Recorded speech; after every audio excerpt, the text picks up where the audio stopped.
তো কথা চলছিল কিন্তু চারা নিয়ে। তো চারার মধ্যে কিন্তু এই যে এটা কিন্তু আরেকটা দেখিয়েছি, এই ধরনের চারাগুলো 20 টাকা পিস। এই আগাছা ওগাছা সব আমি বেছে দেবো, মানে একদম পরিষ্কার করে দেবো।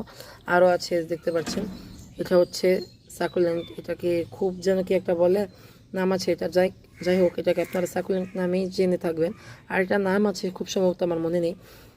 ওটাকে আমি আইডিতে লিঙ্ক বা কী বলে ওটাকে নাম দিয়ে পরেই পোস্ট করি, নামটা বের করে আবার মনে করে দিয়ে দেবো। যাই হোক এই ধরনের চারাও, এটার দামও 20 টাকা এই ধরনের চারা। তারপরে এই যে এই ধরনের সুইট পটেটো ওয়াইন যে গাছটা, এটাও কিন্তু একদম 25 টাকায় আপনারা পেয়ে যাবেন, এত বড় সাইজের। এছাড়াও আছে বিভিন্ন ধরনের ড্রাসিনা, এই যে ড্রাসিনা গাছ। তারপর পাবেন এরকম সাইজের স্নেক প্লান্ট, এগুলো 15 থেকে 20 টাকার মধ্যে হবে। এই ধরনের ইভেলস ব্যাক বর্ণের প্লান্ট, এটাও আপনারা 20 টাকার মধ্যে পেয়ে যাবেন। তারপর আছে আরও বিভিন্ন ধরনের সর্পগন্ধা, জবা, তারপর ওয়ান্ডারিং জু থেকে শুরু করে বিভিন্ন ধরনের চারা যা আপনারা পেয়ে যাবেন। তাই এই ধরনের